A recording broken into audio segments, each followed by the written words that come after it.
د ایران دولتي رسنۍ وایي د دغه هیواد ځواکونو د پاکستان په خاوره کې دننه د جیش العدل نومې وسلوالې ډلې پر 2 مرکزونو د ډرون او توغندیو بریدونه کړي دي. په دې رپورټونو کې د ایران تصنیم دولتي خبري اژانس له قبله ویل شوي چې د پاکستان بلوچستان صوبې په پنجګور سیمه کې دغه بریدونه شوي دي.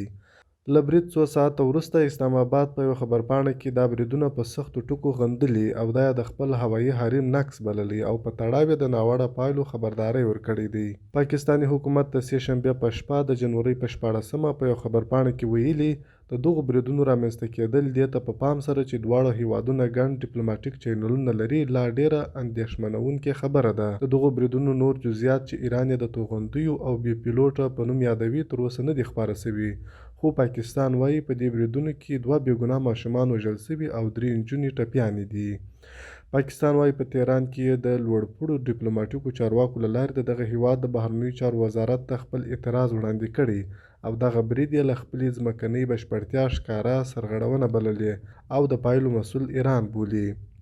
پاکستان همدارنګه په خپل بیان کې ویلي موږ تل ترهګري د سیمې هیوادونو لپاره یو ګډ ګواښ بللی چې د مخنیوي لپاره یې د همغږۍ ګام اخیستو ته اړتیا ده. یو اړخیزه کړنې د ګاونډیانو ترمنځ ښه ګاونډیتوب او متقابلې اړیکې نشي تاییدولی او د متقابل باور اعتماد د کمزوري کېدو لامل ګرځي. په ځینو ناتایید شوو ریپورټونو کې دا هم ویل شوي چې پاکستاني چورلکې او الوتکې هم په سیمه کې لیدل شوي دي.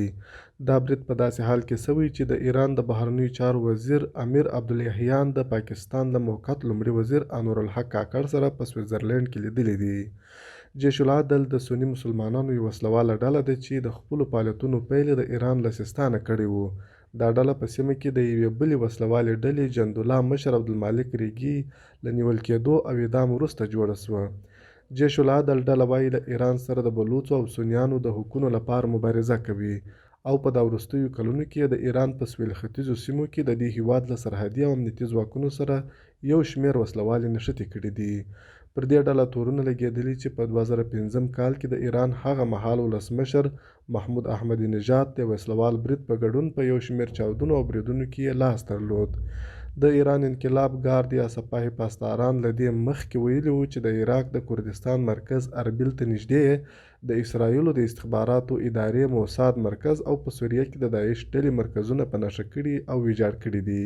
ایراني ځواکونو په هغو بریدونو کې د توغندیو کارولو خبره کړې وه.